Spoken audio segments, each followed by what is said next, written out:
Wait, we're being recorded right now, right? Yeah. Okay, we're being recorded. Men behind the curtain, it's snarky assholes talking shit, and if you don't like it, go listen to something else. Hello and welcome to Men Behind the Curtain, the podcast about everything and nothing all at once. I am Pitt. I'm Eli. Hope y'all are doing all right. Been a hell of a week. We took the week off, just things and stuff, but we're back. Yep. Sorry. And we do have a special guest with us. He's been on the show before. We've been on his, the Carolina Storyteller, Jonathan Miller. How's it going, man? What's up, guys? It's great to be back. David, have you been on the Carolina Storyteller yet? I didn't think you'd been there yet. I have twice. We've done the Cryptid Bowl. Yeah, but that was when we were doing not just paranormal. I got to get you on the Carolina Storyteller. Oh, I'm looking forward to that. You guys, we've all done not just paranormal, but we haven't done the Carolina Storyteller with either of you guys yet. We got to do that. Oh, that. Well, yeah, that I still have to. I think I actually. Ooh, I know which one I'm going to do. Because remember, I was talking about there's a couple things in that Dayton Ghost book I was going to look up. I've seen from some of your episodes that you like to research things on your own and see what you can bring to the conversation. We have some that are at the Air Force Museum. So those are things you would easily be able to look up. So I can bring in the story that's in a couple of those books. And then if you want to add to it with whatever you found, you can. Okay. That sounds good to me. You just have to send me the links on the stories and we'll get that done. Yeah. Right, and as Eli mentioned, we had a week off, and what a week it has been. We've got all sorts of shit that's been going down, and we won't talk about the obvious, but we'll talk about one of the obvious. So I'm going to jump right off to the bat. We're actually going to be starting a new segment here on Men Behind the Curtain, and it's going to be Cunt of the Week. Okay, that way, the cunt that wrote the Harry Potter novels doesn't always catch a stray. I don't know why we're being fucking nice to her. She's just going to absolutely cunt. Maybe I should 3D print Cunt of the Week award and it'd be like a J.K. Rowling bobblehead. So you know what? No, you just made me think because we do have that dude who just joined the Valmont server. He does 3D printing. Oh, well, there we go. We just employed him for something. So what we're going to do you have a job to do. So what we have now is since we haven't actually prepared for a cunt of the week and have decided on one, what we're actually going to do is we are each going to give our own particular cunt of last week for cunt of the week, and then we will sit here, the three of us will decide on who the bigger cunt is, or I should say who the more moist cunt happens to be. Okay. So my nomination for cunt of the week is Disney.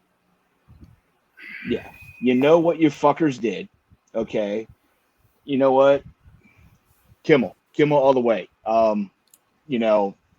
The bullshit that happened there off of more bullshit that transpired previous to that. Disney, you're my nomination for Cunt of the Week. I don't think I need to go into detail for that.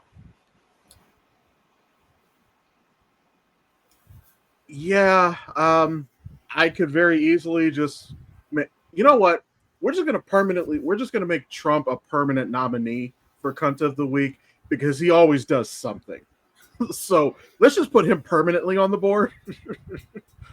That was one hell of a war in Azerbaijan and Albania. I mean, I know that there was one, and I actually have an article. We can talk about it later. This dipshit went off script and started rambling at a UK dinner, and Prince Charles was openly fucking laughing at him. And it's like, yes, he went off script because he can't read. So I guess it's my turn. I was not prepared for this. I did not have time to prepare for this one. So I gotta really dig in the mind and think about what happened last week because a lot has happened last week. And while I could point out Disney like you did, and I could of course point to Glorious Leader like Eli did, because I mean, like that whole trip just looked like a massive shit show. But if I'm going to pick a cunt this week, I have to make sure I pick someone who has earned it wholeheartedly. And while Disney has definitely earned it, and Glorious Leader has definitely earned it. The person that I think earned it the most is Bob Iger. That's the CEO of Disney. See, because it wasn't all of Disney. It was just the one guy. You know, he's the guy that could have said, no, we're not going to do this. We're going to honor the First Amendment. And that's my problem is that, you know, we hear people screaming First Amendment, First Amendment, First Amendment until they hear something they don't like. And then they want to shut it down. Ladies and gentlemen, let me tell you something. George Carlin said it once. I'm going to say it again. There are devices that control your media. Okay. So when you're listening to something or watching something on the TV or even on your phone, there are buttons that if you press those buttons, they do things like turn it the fuck off or change the fucking channel. So if you don't want to hear what somebody's saying, if you don't want to hear these two guys, if you don't want to hear me, then don't fucking listen. But you can't shut people up. You can't tell people they can't say what they're going to say, because I'm going to say what I'm going to say. And I'm going to say that the First Amendment of the United States of America says that what Jimmy Kimmel said was not problematic, was not an issue. And the issue is you all are whiny little cunts. And the biggest one being the CEO of Disney, Bob Iger, I think is his name. I might have gotten it wrong. If I did get it wrong, I'm sorry to the real Bob Iger. But whoever the CEO of Disney is, he's the biggest freaking cunt on the planet right now. You can drive a semi-truck through that cunt. It's the Yeah, go ahead. Shit. I was going to say, so if we're talking about driving a semi-truck through it, so basically it's a cunt the size of the fucking tunnel in Die Hard with a Vengeance. Yeah, basically. It's the water. I was going to say, I don't even need to weigh in. I mean, that argument made it for me. Is the my vote is for Bob Iger, CEO of Disney, as the cunt of the week. Yeah, I'm going to concede that one. Although, one thing I would like to do, and this is just for shits and giggles, this is for laughs. So I came across an article earlier this week, and I'm not even going to get into how fucking corrupt this actually is, because it's completely disgusting. What I want to talk about is that why, as a statue, does this bitch still have no neck? He has no fucking neck whatsoever. Why is his pants so fucking tight? Like I realize that his pants are fucking tight in the statue, but like they really did him a disservice. Like, you know, and I feel like if he likes this statue, then South Park has lied to us, because right now it looks like he has an innie. Oh, that is a crease down there. Jesus. There's nothing there, dude. It's no balls. Goku from the very first episode of Dragon Ball in 1980 something, you know? Jesus Christ. Well, it's probably because he left his balls on Epstein's island. That's a fair point. Oh, you know what? Oh, shit. I think Giselle Maxwell actually has them. You know what? I wish I had this queued up just because of us talking about this. So I'll have to put this in the description. Did y'all see the video they did for the Trump-approved Disney Channel? No. Oh, Jesus Christ. So, I did see Jon Stewart's Trump-approved. I saw that. I did see it where Eric was telling Ariel, is like, I'll grab you by the pussy. And he's like, wait a minute, where is your pussy? Yeah, so they put like Simba and Pumbaa in a MAGA hat. It's a Hakuna Matata. They had fucking Aladdin and Jasmine. I can show you the world. And then Ice just snatches him out of the air. And then at the end of the video, they did one for, it's supposed to be Cars, but they put glasses on him. It's supposed to be Brendan Carr, whatever the fuck his name is, from the FCC. I'm gonna go suck Trump's dick. That's how they end the video. I'm gonna find out. I'm gonna put that in the description below. Also, for those of y'all who happen to listen to this on, Spotify, Spreaker, whatever, I'm sorry that you missed out on, I'll link the Trump statue there so y'all can see it. The bitch has no neck. All right, so as we normally do here, we nerd out about a lot of things. Whether it happens to be from the MCU, the DCEU, Doctor Who, Star Trek, Star Wars, whatever have you. The one thing I will say that has me really geeking about is Star Trek. Strange New Worlds just had a season 3 finale, which Oh wait, no spoilers, no spoilers. it was. This show's all about spoilers. So one thing that has me the very final episode. I mean, it was great until I found out it was the season finale. I will leave it at that for you, John. Thank you. I very much appreciate it. I hate that. I am a huge fan of Strange New Worlds. I have not caught up yet. I haven't even seen the Muppet episode yet. And I've got to see that. It's when you're doing shows and you're doing all this, sometimes I don't get time to just sit down and watch the show. And when I do have time to sit down and watch the show, I've got to write or I've got to, work on something else. And I haven't had time to catch up with it yet. And it's one of my favorite shows. I love that show. The casting for it is terrific. And I think they did a really good job of going back and looking at that very first, with this show, they look back at the pilot episode of Star Trek, and they said, we want to bring this crew back. And I think they did a great job doing it. No, I completely agree. The cast for it is absolutely phenomenal. I don't think they could have got a better cast for it. And I mean, they even made a musical episode work. Yeah. Star Trek made a musical episode work, you guys. That is insane. I've heard a lot about that. I still have not had a chance to actually start it just because there's so many other shows that I've been trying to keep up with. I'm still cautiously optimistic. I really want the new season of The Witcher to be good, but we will see. I'm not as mad as a lot of people about them casting Liam Hemsworth because honestly, Hunger Games is the only thing I really know of Liam Hemsworth. So I'm coming into this with a little bit of a blank slate, even though I loved Henry Cavill in the role. If I remember correctly, wasn't there a time shift or something like that happened in either the books or the video games where it did change Geralt's appearance? I don't know, but the argument that I have made is that one criticism about it is that Geralt is known for his scar.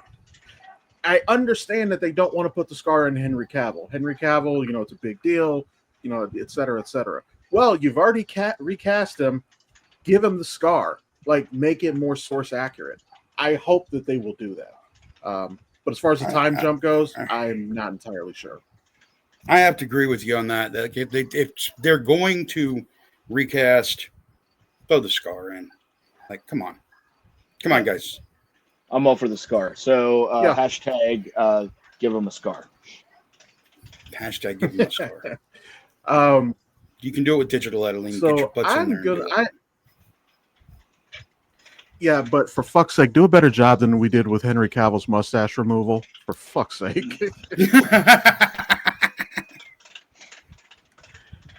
But you know what? So I'm going to take a look at this. So we have that Catastrophe channel. You added something to it. I have not looked at it yet because it has that spoiler filter on there. So we're going to go ahead and take a look at this right now.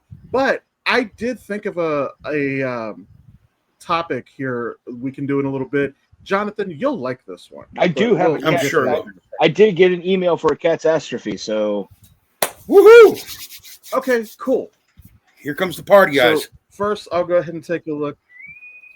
First, I'm going to take a look at the one that Jonathan put in here. Who wins, an Imperial Destroyer or Battlestar? That's right. I went sci-fi with it. Give it some thought.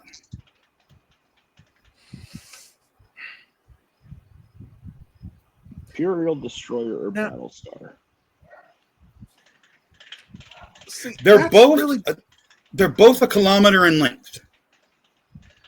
So understand this. These are the same size, whereas the Enterprise is much smaller than an Imperial Star Destroyer in scale. An Imperial Star Destroyer is literally a kilometer in length. It's a triangle, but from end to end is 1 kilometer. Okay, a 1 kilometer size triangle versus a Battlestar, heavily armored, carrying, I can't remember the name of the Battlestar planes right now. I think they're Raptors, carrying the Raptors and, the bombers and launching nukes. Let's not forget, their weapons in Battlestar Galactica were nukes versus the ion cannons coming off of a Star Destroyer. See, I want to say a Star Destroyer only because of we never saw it actually do this, at least in live action, but it is called a Star Destroyer. That suggests that it can make a star go fucking nuclear. We never saw it happen, but that's what the name implies. It is what the name implies, but weapons like that were only put on specific ships, and they were not Star Destroyers. They were more like ships like the Supremacy or the Executioner. They were specifically Super Star Destroyers that got those weapons that have that capability. Star Destroyers carried ion cannons, about 100 or so TIE fighters. That was it. They didn't have the big guns. They did have a gun that could do planetary damage, but not on the scale that would ignite a star, is my understanding. Yeah, and again, the thing is that the name is suggestive of something that we never saw happen, which honestly we should have. That would have been fucking awesome. Yeah, if it was a Star Destroyer. They meant it Star Destroyer as in a destroyer class starship. So Star Destroyer. See, I'm going to have to go with the Battlestar. And this is my main reasoning behind it, is what we have seen out of the movies for canon for the Star Destroyers is that they were nothing more than transport ships. I mean, the TIE fighters were short range, single fighter, cockpits, and used to basically defend, the Star Destroyer and, do low reconnaissance missions once they were in orbit. Battlestar, on the other hand, Raptors, in my opinion, can easily outmaneuver a TIE fighter 3-1. Easily. Mm-hmm. And when you give the firepower of the Battlestar, not to mention that it's completely armored to the point of where I don't think an ion cannon would do much damage unless it focused on one area the entire time. Remember, a Battlestar can survive a nuclear blast up close. Yeah. So I'm going with Battlestar. Although I would love to see that. You make a good point that it is more. It's more of like a transport vehicle than anything else. It's carrying an armada, but the ship in and of itself doesn't do a fuck ton. So yeah, I'm gonna go with that. But you know what? I'm just gonna be an asshole and throw something in there. So I'm gonna make that a 3-way fight with the Event Horizon. Are you seriously putting that? What's the Event Horizon? The Event Horizon has no freaking weapons. What's the Event Horizon going to do? It is a weapon. To hell. Fine. I'm going to be an even bigger asshole. The fucking Borg cube. Oh god damn, that's not fair. So here's the thing, okay? The Borg cube isn't a problem for the Battlestar, I don't think. I think that's where the Borg would be screwed, because the Borg use energy weapons just like the Federation do. But in Battlestar Galactica, they use hard tech weaponry. And what I mean by hard tech is that they have rail guns, they use nuclear bombs, things like that. They drop a nuke inside that cube, boom, done. That's it. All of those Borg are dead, because the Borg don't have major shielding. They don't have, a lot of protection for themselves inside. One nuke, that's it. Borg are done. And as far as the Imperial Star Destroyer, it's the same thing. You know, the Battlestar Galactica can handle hitting a ship and come out with anything. We've seen on countless occasions, we watched a TIE fighter wreck into the command deck of an Imperial Star Destroyer and put that thing down. True. I think that has to be written to every single script. I think that's the rule. So, I mean, the Imperial Star Destroyers, while they carry a significant amount of firepower, and they can do planetary bombardment in ship-to-ship combat even with their fleet of TIE fighters, they are extremely vulnerable. And they don't have scans for shit because let's remember, Han parked the frickin' Millennium Falcon on the butt of one and waited for them to let the trash out. Meanwhile, the Battlestar is going to be like, okay, that's a fuel pod right there. Raptor 1, go and blow that thing up. I don't know. Maybe I should change my response to Spaceball 1. I know. See, Spaceball 1 would actually survive and could be dangerous. But, since you brought the Event Horizon in, here's what I'm going to do. I'm going to bring in Doom Guy and his ship. We're basically just making this a fucking battle royale at this point. Doom Eternal showing up, baby. Forget the Borg, forget the Star Destroyer, forget Galactica. This one guy is just going to run around and kill everything now because the Event Horizon opened up a gate to hell and demons got on all the ships. Speaking of which, so Pitt, question for you. Did you happen to see the video that I dropped in our that group Discord chat where this guy was answering a Craigslist ad and worked on the Event Horizon? Did you see this shit? I didn't see that one. Oh my God. That was hilarious. I'm gonna put the. Oh, that thing was so hilarious. I'm gonna put it. I'm gonna put a link in the description for this. Apparently his account. He just takes certain movies so he starts off the video. Hey, I think I'm just never gonna answer another wanted ad ever again because I ended up on this rescue mission and apparently this goes to hell, which is not something I thought you could do on accident. I thought you needed pentagrams and candles and shit. The rules are frustratingly vague. The engine of this ship is a black hole generator that accidentally opened a portal to hell. How do you do that by accident? It's hilarious. He was like, I'm logging a list of complaints. Motherfucker, with who? All right. So our next cast astrophy comes from. Let's go ahead and move on. So our next cast astrophy comes from our listener, I love 269, and I'm guessing they might be local because they made reference to this, and I still want to know who the hell this person is.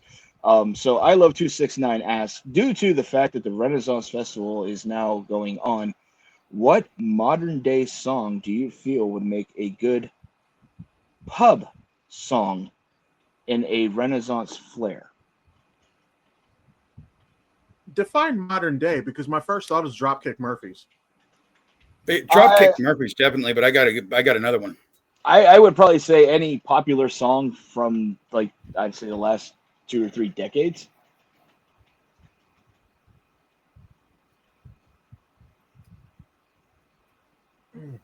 Jonathan, go ahead because you were about to say something. So have you guys heard of Shabuzi? Yeah. The song "Everybody in the Bar Get Tipsy." Yeah. That one right there. That right there is the perfect pub song. Honestly, I could see a bard with a lute just sitting there. My baby want a Birkin. She been telling me all night long. Yes, a quarter right there, please. I'm just saying. Toss a coin to your Witcher. Actually, it's funny because I was thinking about that. Like, if me and Pitt, if we do get out to another karaoke bar, I think I actually could put that in my repertoire. Is that Shabuzi song? And honestly, that would probably be a fun one at a karaoke bar. That's a fun one no matter what. It is on my regular playlist. It's like when I turn my regular playlist on, I've got a playlist, and it's basically my replay list of songs that I listen to. When I hit play on that thing, that's like the second freaking song every time. because I love that song so much. That song is just, I love that song. I really do. I'm not mad at it. Oh, you know what? I just saw something. And the only other thing I got is sorry, I was detouring for a quick second. I just saw a screenshot somebody posted. Apparently, Disney's stock fucking tanked yesterday. So, well, they've lost $3.7 billion. Yeah, over the last not even week. But apparently, that's only 1.9% of what they're worth. So, yeah, it's enough though to get people upset, particularly. Oh yeah, $3.9 billion is a lot of money. Yeah. So that tells them something right there. They deserve it. I'm not lying. I was asked last night, and I haven't done it yet, and I'm going to be honest to admit it, but my kids and family are like, are we going to cancel all of our Disney and stuff? And I'm like, well, we'd have to cancel Hulu. We'd have to cancel HBO Max, all the stuff we have. And they're like, well, we're going to? And I'm like, I might just, but I'm going to watch the Fantastic Four movie first. Yeah, my wife has already pulled the plug on it. So. Yeah. But yeah, Disney Plus is probably going to go bye-bye in the house because, quite frankly, fuck Disney. Yeah. Well, when you're infringing on freedom of speech and being the fact that we are all podcasters and we are all creators, right now, yes, they're going after people who stand against the regime that is currently in office. But who's to say that they're not going to come after us small time creators next? And no, we are next. That's just it. Yeah, we're next on the chopping block. Like, this is supposed to scare us, and it does. But the thing is that we're courageous enough to be out here talking in the first place, knowing that somebody is going to come and say, "Well, somebody should." Yeah, well, whatever. Go yourself. Yeah. Well, Eli knows me. Eli knows me well enough to know that I don't shut up. I know you well enough to know you don't shut up by now, dude. Yeah. It's why you're cast as a role, because you wouldn't shut up. I had to give you something to say. But I mean, hell, that's kind of how this started, because I have a tendency to just fucking talk and ramble. Well, that's what we all do. And I have a tendency to lead him where I want him to go. That's why I jump on with you guys, because this is my chance to talk and ramble and say the word cunt. That's 3 for me today. I've gotten 3. I've gotten it out 3 times. You can say it as many times as you want. Cunt, cunt, cuntity, cunt, cunt, cunt, cunt. I'm gonna get canceled because of this show. People are gonna be like, "We're never listening to the Carolina Storyteller again." I've got ways around it. But yeah, so the songs for Ren Fair.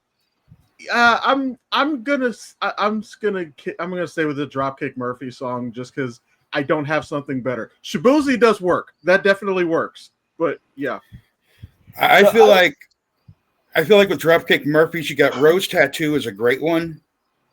If you haven't heard it, that's a great song. And of course, Shipping It to Boston, which everybody knows, that's the Dropkick Murphys' most popular song. Those are 2 great songs. I'm just thinking of 2 off the top of my head. Yeah. I could probably go through my list and find a dozen more. See, I was trying to think of it. I was trying to think of a song, and then my playlist came on out of random. And it's probably because it already has a concertina in it. But Green Day's Minority.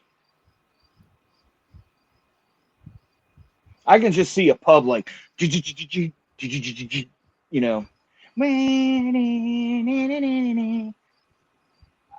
can just see that, like, free for all, fuck them all. Yeah, that would be a really good. That one would definitely be a great one. Minority is a great song. Yeah. Now, Eli, you said you had another Cat's Ass review for us. Kind of, sort of. So, Jonathan, I don't know if you happened to catch the last episode that we did, but so I brought up, me and him have talked about, different movie remakes and stuff like that. Some of them are good remakes. Some of the best examples would be like Carl Urban's Dread, or, the new Dune movies. Good remakes. They're not always as good. So I'm going to give you 4 movie remakes. 3 of these are horror, so you'll like this. You have to keep one of them. So there's the reboot to Child's Play, the 2013 Evil Dead. I forget what year it came out, but the Ryan Reynolds Amityville Horror, and the 2005 King Kong, the one that Peter Jackson directed. You have to keep one. Okay, so first of all, this is just coming down to two movies, and that's Evil Dead and Child's Play. Okay, because the Ryan Reynolds Amityville does not hold a candle to the original. And no offense to Ryan Reynolds. I know I say the man can do no wrong. And believe me, I want to believe it. He did wrong there. Sorry. My kid is mad at me for being loud. But yeah, he screwed up. That movie was just terrible. They could have done so much better, and they didn't. And I've watched it, and I'm like, no, it's as bad as the 2011 Thing reboot. Okay. All right. So that one's out. All right. And the King Kong movie, honestly, Peter Jackson may have done great with Lord of the Rings, but other things that I've seen him do are not so great. Okay. Peter Jackson doesn't get a free pass because he's Peter Jackson.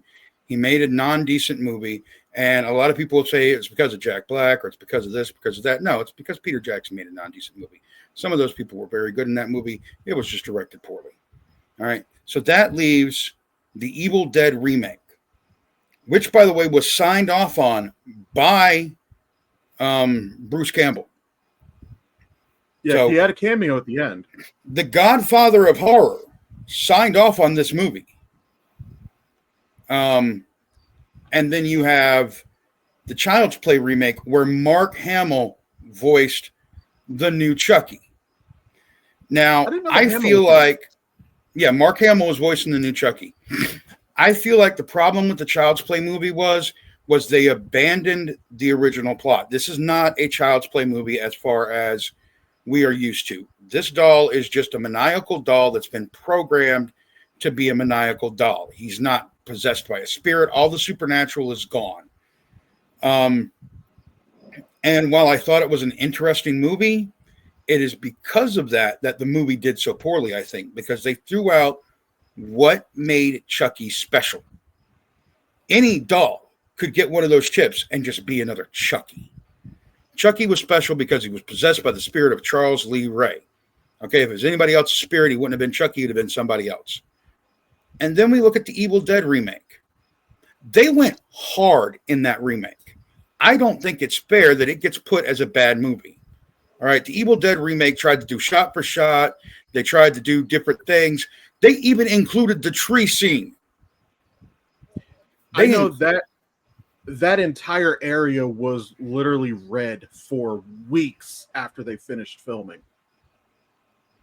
Yeah, like they did a lot to make this movie better than the original. And in a lot of ways, it was.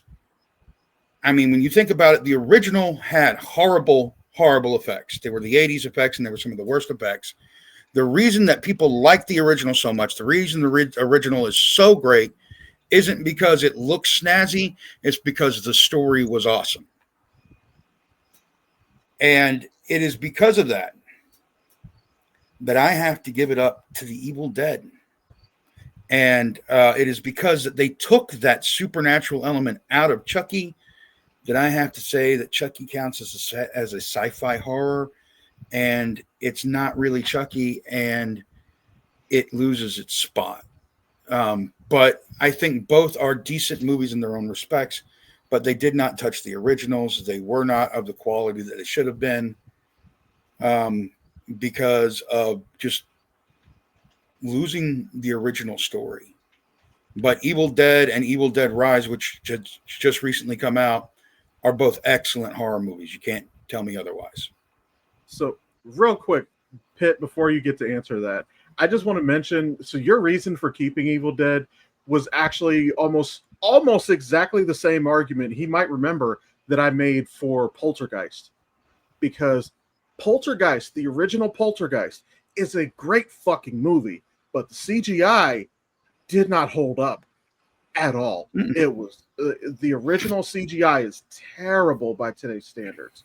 So, but, here's the thing: a great fucking movie with a great story can get past those elements, but a bad movie with a bad story cannot. Yeah. Yeah, I completely agree. So, Pitt, you can go ahead and pick yours. Do you need me to rattle those off again? Oh no, this one's a no-brainer. Evil Dead stays. Only because I have been a fan of anything Evil Dead, even Ash versus the Evil Dead. The short shows, like the 30-minute shows that have been on, and whatnot.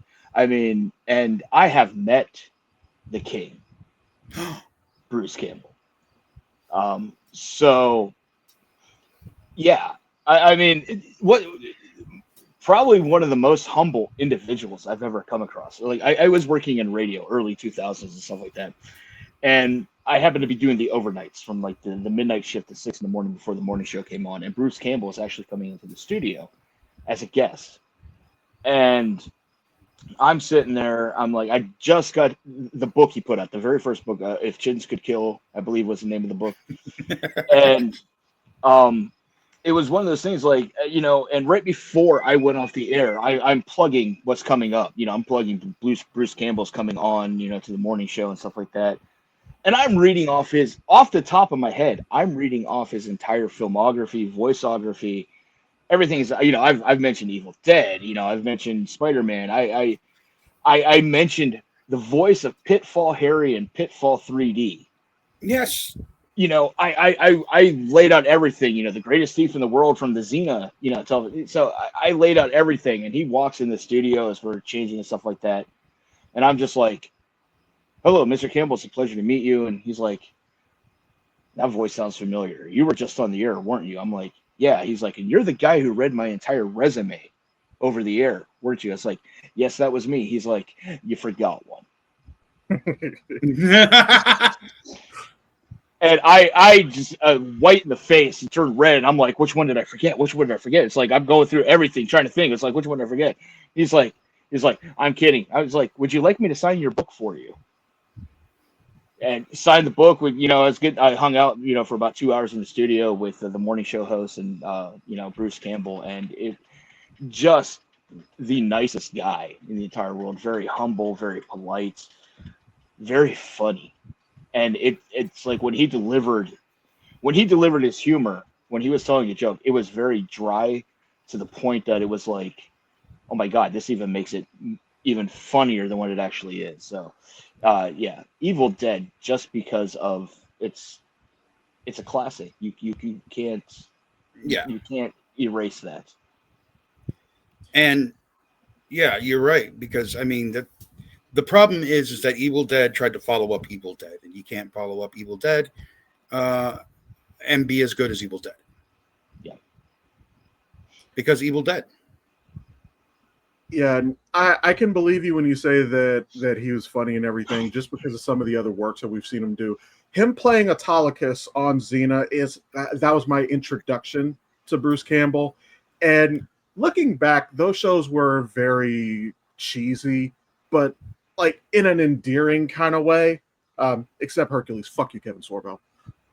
Cunt. Hercules. But yeah, that was how I first was introduced to him. Now, as far as my pick with those 4 movies, so I did enjoy Evil Dead as a movie, but I think that I would have, considering the original movies were more like a dark humor kind of thing, I think I would have liked that was more in the story. And so that being said, I actually am picking Amityville, but the only reason I'm picking Amityville, the reason I'm doing that is because it was how I was introduced to the story. I read the book by Jay Anson after I saw the movie. So it was my doorway into it. And that's where I learned better stories of Amityville. But I wouldn't have done that had I not watched that original movie. Pitt, let's jump him. Yeah, I mean, he only chose Amityville because we both went Evil Dead. He had to be difficult. No, I think he chose Amityville because he's got more of a crush on Ryan Reynolds than we do. That's the problem. That's probably true as well. I don't, but I mean, if I did, could you blame me? Oh no! Like Look, every man has said that Ryan Reynolds is the one guy, okay? We all know this. It is unanimous amongst men. Yeah. Speaking of gorgeous people, before I forget, happy birthday to Ray. Yeah. My wife's birthday was just yesterday. We're both 38. I think I look at a little bit more than what she does, but yeah. Shut up, kid. I'll see you later, T. Happy birthday. But yeah, so I guess we'll go ahead and use that. So I'm just going to springboard off of that last conversation. One of the articles that I actually found, so Jonathan, you don't know this, but one of the things that I'll do, like right before we start recording, sometimes I'll go ahead and look up a few articles. Sometimes it's entertainment, sometimes news. It's just shit that we can talk about. So there was one article I have here. These are 12 canceled comic book movies that we're glad were never made. I have no idea what is on this list, so we're going to look at this together. No. Now, we do this sometimes. Like, I don't know if you saw it a few weeks ago. We did one. It was like, old comedies, like teen comedies that couldn't be made today. As soon as I pulled up the list, I'm like, I'm going to make a prediction that American Pie is going to be on this list. And it was like the third or fourth one on the list. So it's kind of like a blind react. A little bit, like, just right here, just off the rip. So I see Iron Man next to Tom Cruise. Tom Cruise was the original pick. I don't know if it's going to be on this list, but honestly, I don't think he would have been a good fit for that role. I think that's a universal agreement. That's one of the few things that we as a people can agree on. I think that if anybody other than Robert Downey Jr. had taken the mantle of Tony Stark, we would not have the MCU at all. Period. He was the ignition point for that entire thing. Yeah, I think honestly, as a standalone Iron Man movie or a franchise Iron Man movie without the MCU, Tom Cruise may have been able to pull that off. Granted, there might have been differences in the script that we've got out of what RDJ has done, but I think Tom Cruise could have handled it, but I don't think it would have jump-started, as John said, would the MCU. Mm-hmm. Yeah, I'm still of the opinion that while Tom Cruise has made, some pretty good movies, in Discord the other day, we were talking about different ones that he's done. I do personally enjoy Valkyrie as a movie, but it's not on account of him. I think he sucked in it because he was the only motherfucker who spoke with an American accent. Where's the German accent? Where's the German accent? I mean, they need to redo that movie and get Flula Borg to play the main role. Look, Tom Cruise has done some great movies in his past, and he's done great movies recently. Top Gun Maverick is an amazing movie. For a movie that they waited almost 40 years to make a sequel to, they did a good job. They really, actually it was 30 years, sorry. 30 years to make a sequel to. They did a great job with that movie. Okay? Days of Thunder was amazing. Cocktail was amazing. He was in Interview with a Vampire. Amazing. Eyes Wide Shut. Decent. That Mummy movie he made. War of the Worlds. Come on, man. Then he did Vanilla Sky. Another good one. Edge of Tomorrow. Really good one. Edge of Tomorrow wasn't bad. I still think that I haven't seen him like truly act since The Last Samurai, which I love that fucking movie. Edge of Tomorrow was not bad though. I will give credit for that.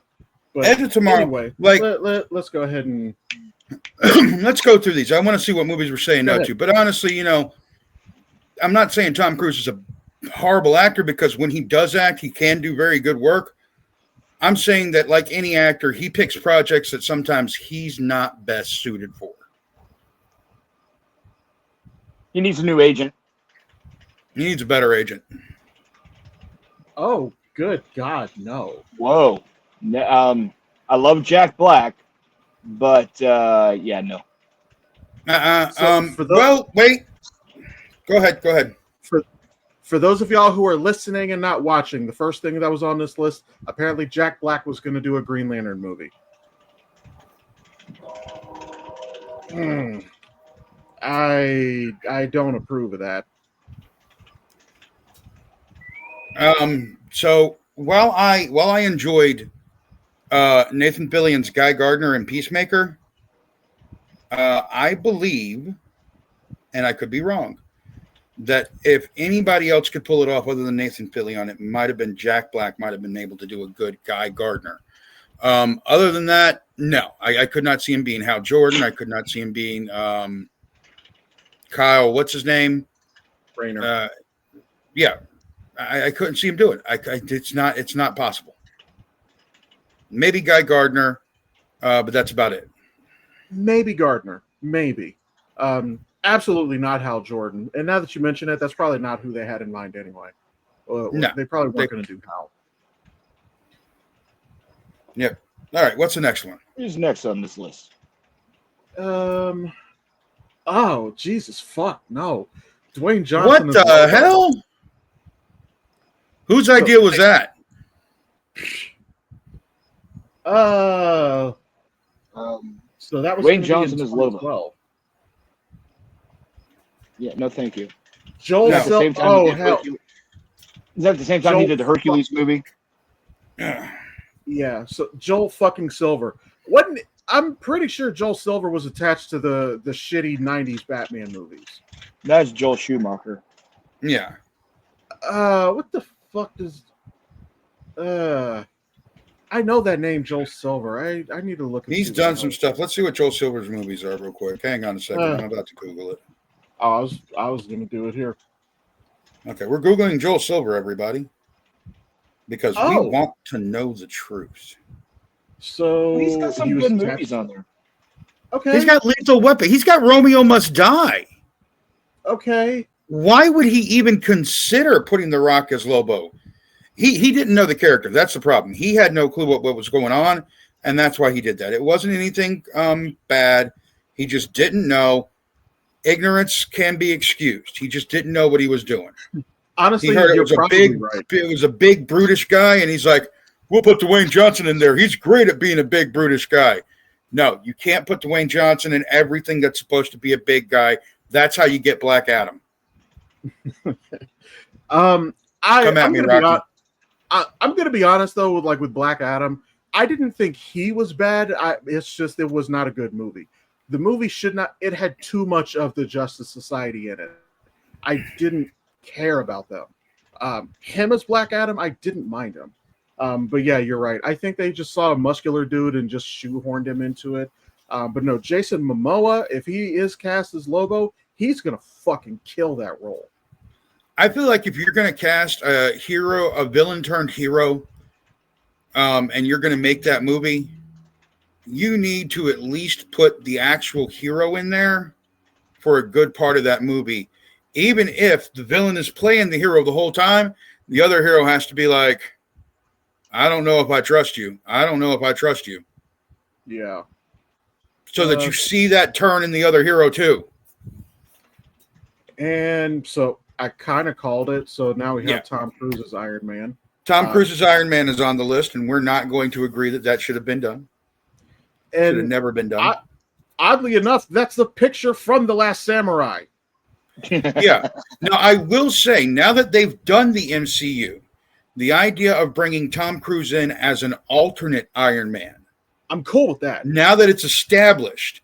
But if Tom Cruise had done the original Iron Man, it would not have been as big as it was with what Robert Downey Jr. did with it. Tom Cruise couldn't have done what he did. Now that it's established and they're getting ready to do this big mix-up with the Secret Wars where we're hearing rumors of a reboot, now would be a perfect time to bring Tom Cruise in and let him run with that. Yeah. And make him like the alternate version of Iron Man. Let him do some stuff that Robert Downey Jr.'s Iron Man wouldn't do. Let him keep the secret if he wants to.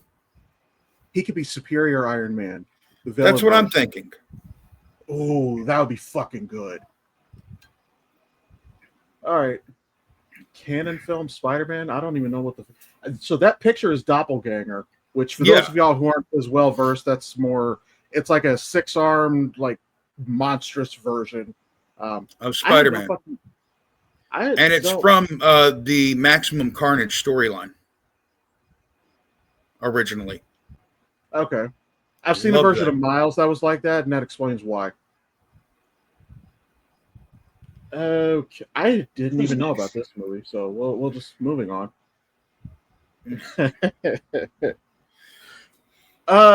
You know what? I'm not mad at this.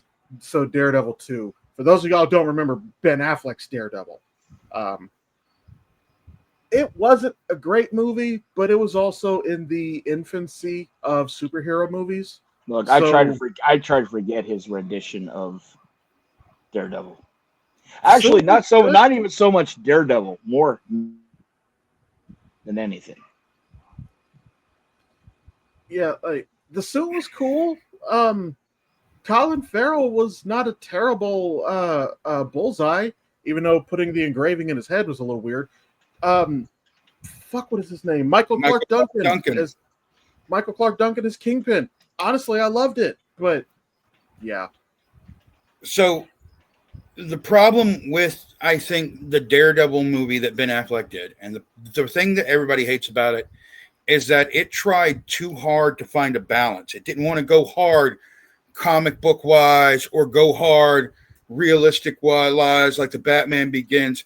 It was trying to find a balance to make everybody happy. And in the end, what it did was it made more people mad. I actually like this movie. I do. I think Ben Affleck did a good job playing Matt Murdock. I think his Daredevil was yeah, great. I think it was the other aspects of the movie that were, first of all, they shoehorned way too much in. You had the Kingpin, you had Bullseye, you had Electronachios, all of it thrown in. It's too much. It didn't need all that. Really, all it needed was Kingpin off doing something over here, bringing in Bullseye, and Bullseye being a problem. And it could have been Daredevil versus Bullseye, the whole movie.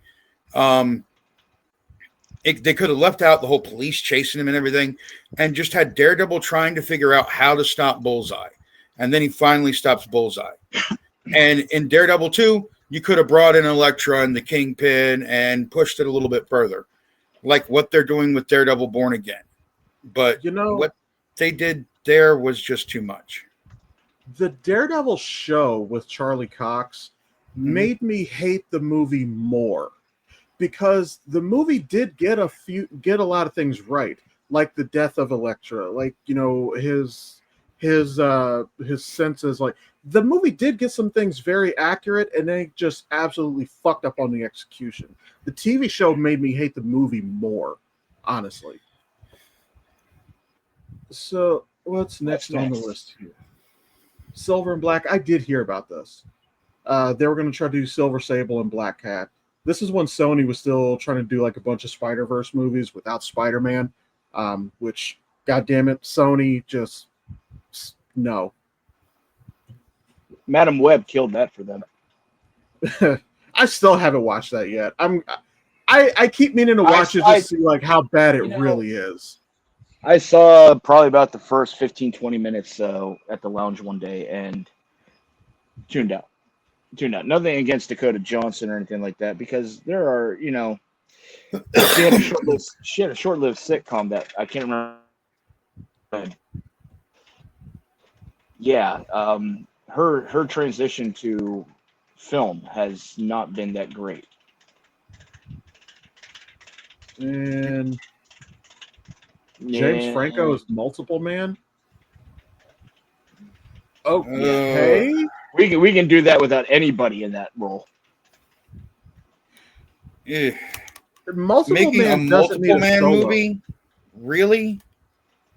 Multiple Man does not have enough behind him to carry a movie. I don't know whose idea that was. It's stupid. Well, Probably James Franco's.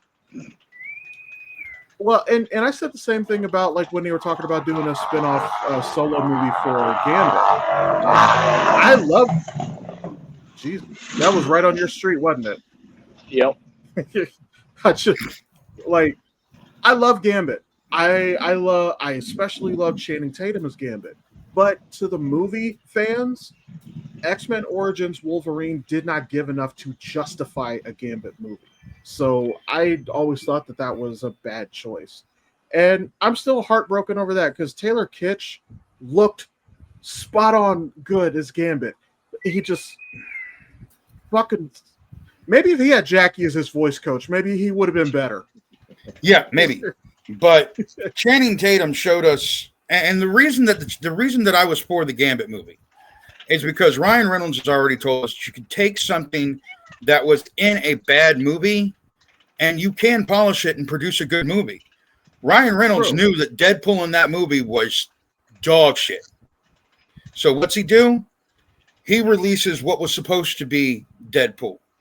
He didn't drop the clip. Somebody dropped the clip on the internet, and everybody went, "Oh my God, we want to see that!" And then we got our Deadpool movie.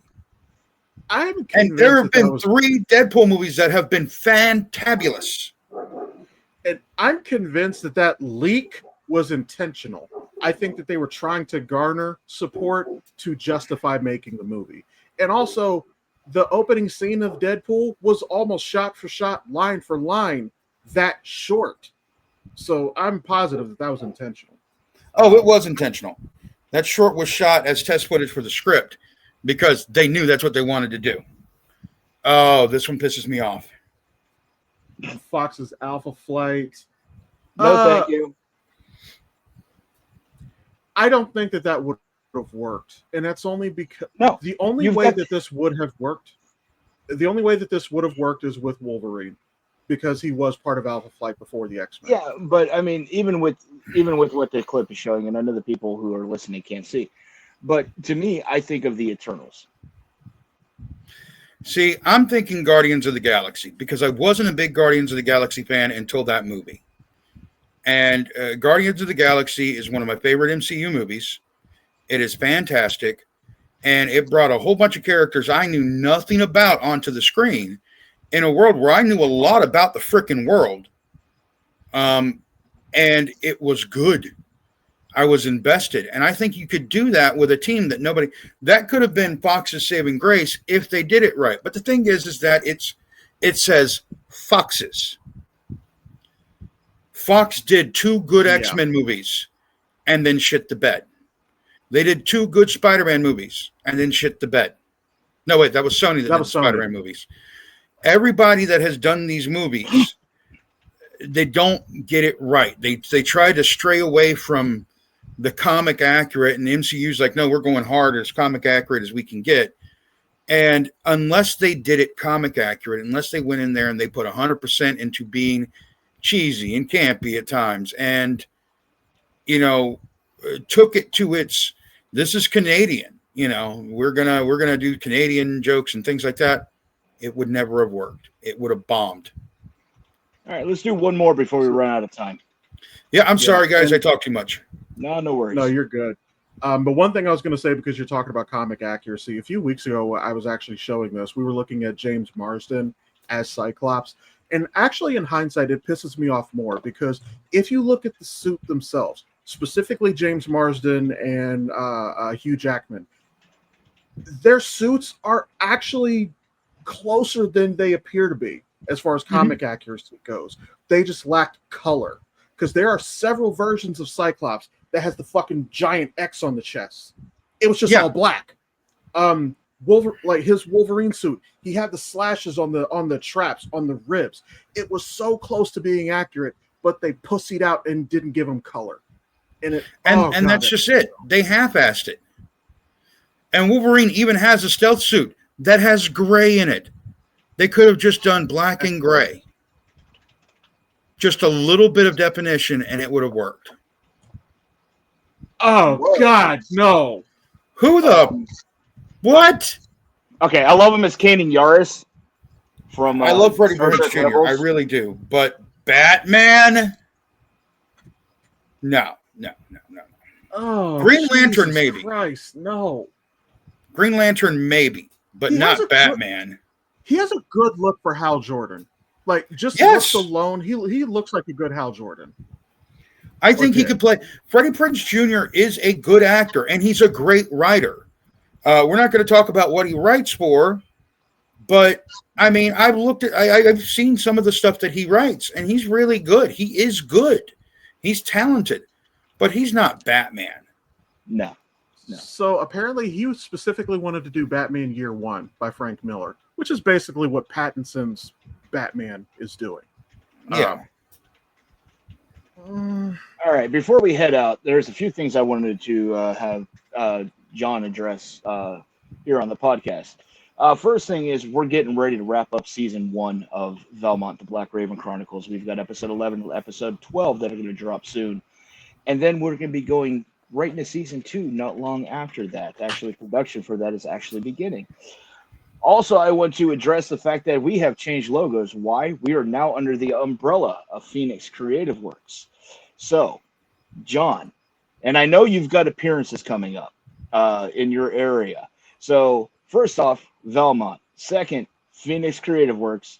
And thirdly, what do you got going on for the next month? All right, so let's talk about it. Since we're going to open that can of worms, I got to get the phone out because it's a lot. All right, first of all, Valmont. Season 1 is coming up on its end in just a couple of weeks, literally in like 10 days. You guys are going to get episode 11 of Valmont. We know what happened in episode 10. We know that that monster was beating the crap out of Valmont at the end is what it seemed like. So does he survive? How does he get out of that? What's happening next? And how is he going to save Kira? The only way to find out is to start listening on September 1st and find out if he does all this or not. October 1st. October 1st. Yeah, September 1st was when he started getting beat up. October 31st is the season finale. It's all coming to an end. What's happening at the end of Valmont this season, you can only find out if you listen. So make sure you get out there and listen to Valmont, the Black Raven Chronicles. 2 episodes left this season. It's going to be insane. The ride is not over, so buckle up, strap in, and get ready because it's coming, and it's coming fast. Season 2 of Valmont, we're going bigger. There's a new villain out. And I can't tell you what they're doing, but I could tell you it's pretty bad. And it's going to have consequences that spread a lot further than just Black Raven this time. And Valmont's got to step up and figure out how he's going to handle it. So make sure you guys tune in when season 2 comes out on January 1st, 2026. And if you're listening, we are still looking for, talent for this if you have any interest. Yeah, we do still have roles for season 2 that we're getting ready to cast. So if you want a chance to voice act and you don't mind doing it for free, hit us up. Message the men behind the curtain, let them know, and they'll send you over to me, and I will get you guys in for an audition for Valmont, the Black Raven Chronicles. We're auditioning everybody. We don't care. We don't care what you sound like. We want to hear your voice. We want to know if you're ready. You could even join part of our zombie army by sending a minute-long clip to Men Behind the Curtain so they can put it in episode 11 and 12. That's right. There's a zombie army, and you can be part of it. Get going. Do it right now while you're listening. Just there and go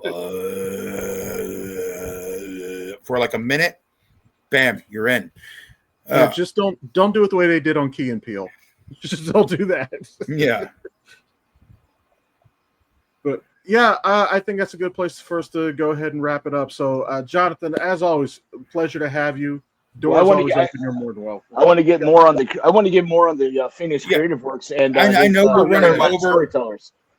I know we're running over. I've got some stuff to throw in here. I've got to get up my list of many things that we are doing.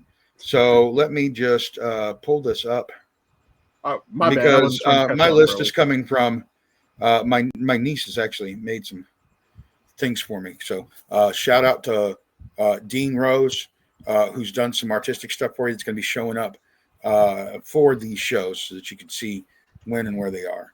But we're going to talk about the shows first. The Carolina Storyteller is going to be doing live shows for the next month. The first one is this Saturday, September 27th at Santee Canal Park, right here. It's for the Colonial Day.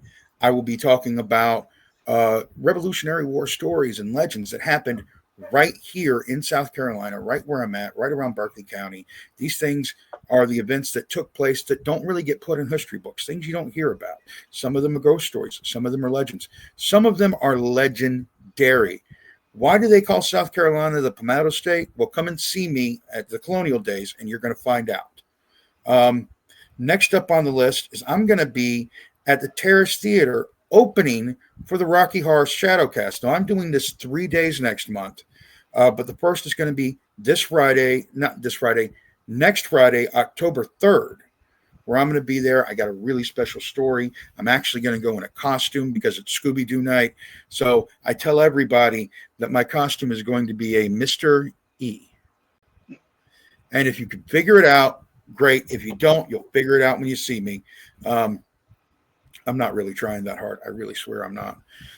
Next up, I'm going to be doing that same show on the 24th and 25th. Only it's going to be a different story every night, and it's going to be a different theme every night. It's Halloween.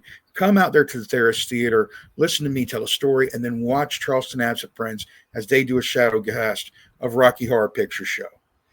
Other than that, I will be attending the Halloween in the Swamp at Cypress Gardens 3 nights, October 16th, 17th, and 18th. I'm going to be there. You guys can come out, listen to me tell stories, all spooky stories. We're not going with just legends. It's going to be ghosts and goblins and things that make you go bumping tonight. So if you're scared easily, come see me.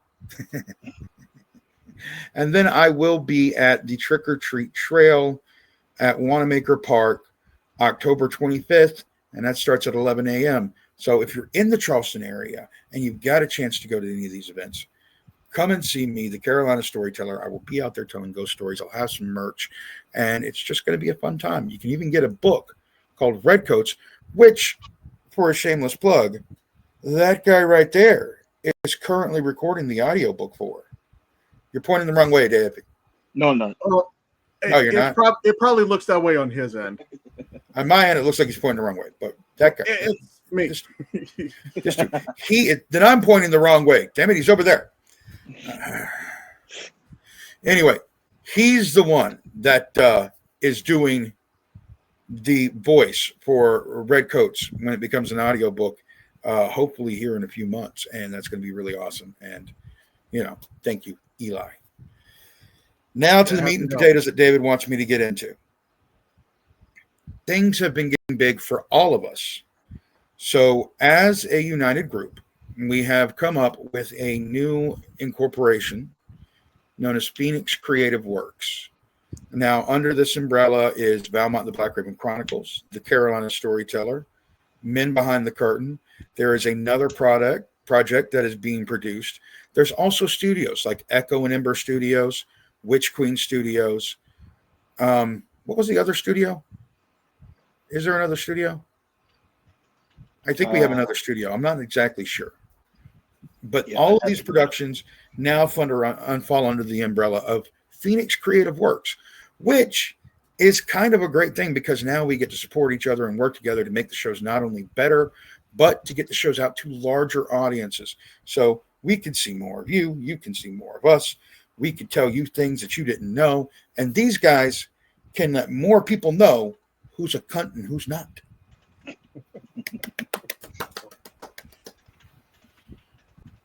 Thank you, John. We appreciate you joining us today. And by the way, you're probably wondering why this is dropping early. Is because, with the whole cunt thing and, Tuesdays, kind of see you next Tuesday. Okay, I'm taking credit for that because I came up with that. But yes, Men Behind the Curtain will see you next Tuesday. And if you don't know what that means, learn to spell. Take it easy, y'all. Have a good one. Be you. Good night, guys.